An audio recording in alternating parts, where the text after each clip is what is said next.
오늘도 새로운 하루가 시작되는 첫째 날 월요일입니다. 여호와 일의 하나님, 하나님께서 공급해 주시는 그 하나님. 여호와 일이라는 단어는 하나님께서 미리 보신다라고 하는 뜻이 있습니다.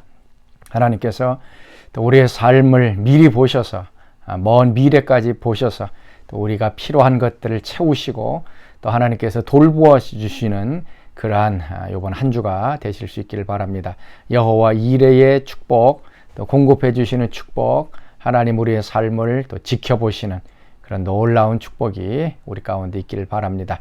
자, 계속해서 오늘은 욥기서 2장 1절에서 13절까지 말씀을 같이 보도록 하겠습니다.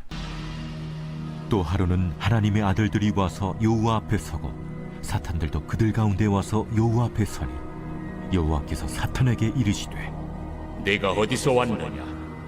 사탄이 여호와께 대답하여 이르되 땅을 두루두라 여기저기 다녀왔나이다. 여호와께서 사탄에게 이르시되 네가 내 종 욥을 주의하여 보았느냐? 그와 같이 온전하고 정직하여 하나님을 경외하며 악에서 떠난 자가 세상에 없느니라. 네가 나를 충동하여 까닭없이 그를 치게 하였어도 그가 여전히 자기의 온전함을 굳게 지켰느니라. 사탄이 여호와께 대답하여 이르되 가죽으로 가죽을 받고 사람이 그의 모든 소유물로 자기의 생명을 바꾸온지라. 이제 주의 손을 펴서 그의 뼈와 살을 치소서. 그리하시면 틀림없이 주를 향하여 욕하지 않겠나이까? 여호와께서 사탄에게 이르시되 내가 그를 내 손에 맡기노라. 다만 그의 생명은 해하지 말지니라. 사탄이 이에 여호와 앞에서 물러가서 욥을 쳐서 그의 발바닥에서 정수리까지 종기가 나게 한지라. 욥이 제 가운데 앉아서 질그릇 조각을 가져다가 몸을 긁고 있더니 그의 아내가 그에게 이르되 당신이 그래도 자기의 온전함을 굳게 지키느냐? 하나님을 욕하고 죽으라. 그대의 말이 한 어리석은 여자의 말 같도다. 우리가 하나님께 복을 받았은즉 화도 받지 아니하겠느냐 하고 이 모든 일에 욥이 입술로 범죄하지 아니하니라. 그때 욥의 친구 세 사람이 이 모든 재앙이 그에게 내렸다 함을 듣고 각각 자기 지역에서부터 이르렀으니 곧 대만 사람 엘리바스와 수아 사람 빌닷과 나아마 사람 소발이라. 그들이 욥을 위문하고 위로하려 하여 서로 약속하고 오더니 눈을 들어 멀리 보매 그가 욥인 줄 알기 어렵게 되었으므로 그들이 일제히 소리질러 울며 각각 자기의 겉옷을 찢고 하늘을 향하여 티끌을 날려 자기 머리에 뿌리 밤낮 7일 동안 그와 함께 땅에 앉았으나 욥의 고통이 심함을 보므로 그에게 한마디도 말하는 자가 없었더라. 욥기의 말씀은 우리 믿음을 가지고 하나님과 사단이 지금 씨름하고 있는 것을 볼 수가 있습니다. 하나님은 우리를 구원해 주시고 또 우리의 아버지가 되시고 또 우리를 하나님께로 더 가까이 이끌려고 합니다. 반대로 사단은 하나님과 우리 사이의 중간에 서서 하나님과 우리 사이를 멀리 떨어지게 만듭니다. 그리고 우리의 믿음을 잃어버리게 만들고 결국 하나님을 원망하고 저주하고 그래서 하나님을 떠나게 하는 것이 사단의 목적입니다. 그래서 오늘 이 욥기에 우리 1장에서 보면 하나님께서는 욥을 자랑하고 있습니다. 온전하고 또 그 하나님을 경외하고 악에서 떠난 사람이다라고 칭찬하고 있지만 사단은 까닭없이 그렇게 경외하지 않습니다. 아마 많은 재물을 주었기 때문에 그것 때문에 하나님을 경외할 것입니다 라고 하자 결국 욥이 갖고 있었던 모든 재산들 또 가축들 또 자녀들까지 다 이제 잃어버리는 일을 경험합니다. 그때에 욥의 반응은 또 하나님을 원망하지 않고 계속 믿음을 지켰습니다. 그래서 2장에 들어와서는 첫 번의 사단의 시험이 끝난 후에 또 하나님께서 사단에게 물어봅니다. 너가 어디 갔다 왔느냐? 사단이 온 세상을 둘러봤다 그리고 욥을 지켜봤느냐? 저렇게 믿음에서 온전하고 정직하고 하나님을 경외하고 또 악을 떠난 사람이 있느냐라고 얘기를 하고 있습니다. 사단이 우리를 공격하는 목적은 딱 한 가지입니다. 그 5절 말씀 보면 이제 주의 손을 펴서 그의 뼈와 살을 치소서. 그리하시면 틀림없이 주를 향하여 욕하지 않겠나이까. 사단이 우리에게 와서 행하는 모든 일들은 하나님을 향하여 욕을 하게 만드는 것. 그러니까 우리가 고난을 당하든 어려움을 당하든, 그래서 하나님 왜 이런 일이 일어납니까? 하나님을 향해서 원망하고 불평하고 욕을 하고 저주를 퍼붓고, 그래서 하나님을 믿을 수 없다라고 하면서 하나님께 등을 돌려 세상으로 나아가게 하는 것, 바로 이것이 마귀의 전략입니다. 우리가 이것을 분명히 알아야 됩니다. 마귀의 전략은 우리로 하여금 하나님께 감사하고 찬양하는 것이 아니라 우리의 주어진 환경의 어려움을 통해서 하나님을 욕하고 저주하게 만들고 결국 우리의 믿음을 잃어버리고 하나님을 떠나게 만드는 것입니다. 그래서 중요한 것은 우리가 이때에도 믿음을 지키느냐라고 하는 것입니다. 그래서 3절 말씀 보면 여호와께서 사단에게 이르시되 내가 내 종 욥을 주의하여 보았느냐. 그와 같이 온전하고 정직하여 하나님을 경외하며 악에서 떠난 자가 세상에 없느니라. 내가 나를 충동하여 까닭없이 그를 치게 하였어도 그가 여전히 자기의 온전함을 굳게 지켰느니라. 그 뒷부분의 말씀, 그가 여전히 자기의 온전함을 굳게 지키었다.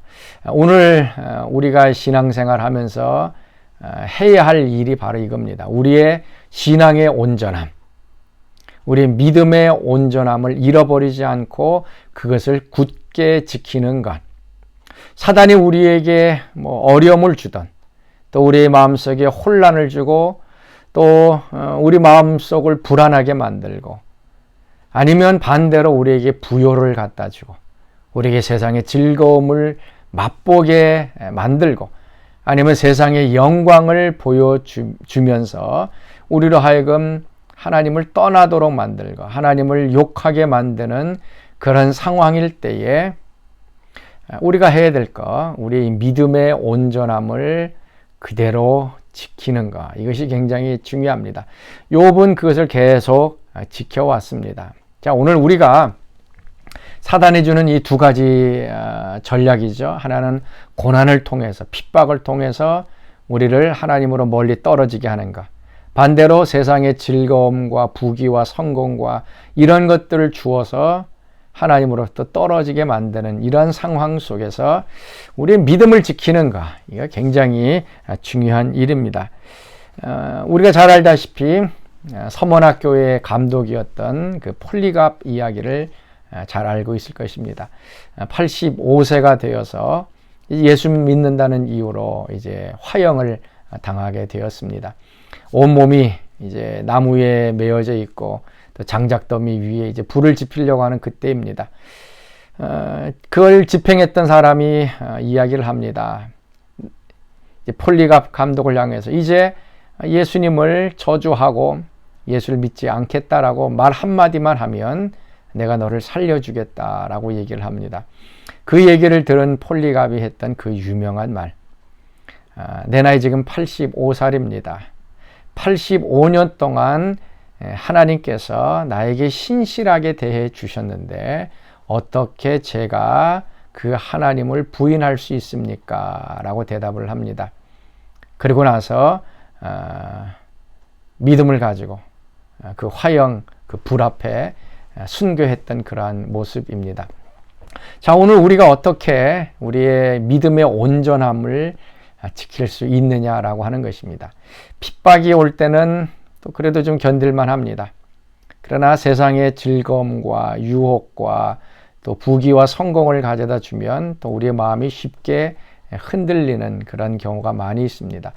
어떤 경우든지 우리가 믿음의 온전함을 지킬 수 있는 방법, 과연 그것이 무엇일까요? 제가 보기에는 다른 것 아닙니다. 우리가 받은 이 구원이 얼마나 놀라운 것인가 라고 하는 것을 날마다 기억하는 것. 죄인이었던 우리들을 위하여 하나님께서 독생자, 그 하나밖에 없는 예수님을 우리에게 보내주셨고 십자가에 죽게 만드시고 그 죽음으로 인하여 나의 죄를 용서받고 지옥에 가지 않고 천국에 가고 하나님의 자녀가 되게 하셨던 이 놀라운 이 은혜, 엄청난 은혜, 감당할 수 없는 은혜, 그 은혜로 오늘 내가 살고 있다는 것, 이걸 마음속에 항상 기억하고 있으면 고난이 와도 우리의 믿음의 온전함을 지킬 수가 있고, 또 세상에 즐거움이 와도 마찬가지로 믿음을 지킬 수 있을 것입니다. 요한계시록 12장 11절 말씀, 우리가 잘 아는 말씀처럼 또 우리 형제들이 어린 양의 피와 자기들이 증언하는 말씀으로써 그들을 이겼으니 그들은 죽기까지 자기들의 생명을 아끼지 아니하였도다. 이제 욥에게는 몸을 쳐서 온 몸에 이제 피부병이 이제 돋아서 기화장을 가지고 자기 온 몸을 긁는 이제 질병을 가져다 주는 그런 상황. 그런 상황 속에서도 하나님을 원망하지 않고 믿음을 지켰던 욥. 결국은 생명까지도 아끼지 아니하시고 자신의 믿음을 지키는 것이 오늘 필요합니다. 살든지 죽든지, 살아서도 그것이 신앙을 잃어버리고 하나님을 불명예스럽게 한다 그러면 차라리 죽는 것이 더 낫다라고 하는 이런 고백. 그래서 살아도 주를 위하여 살고 죽어도 주를 위하여 죽고. 그래서 요한계시록 2장 13절 말씀에 안디바가 나옵니다. 이 안디바는 죽음을 당할 때에도 나를 믿는 믿음을 저버리지 아니하였다라고 말씀하고 있습니다. 죽음의 상황 속에서도 믿음을 잃지 않는 그러한 신앙.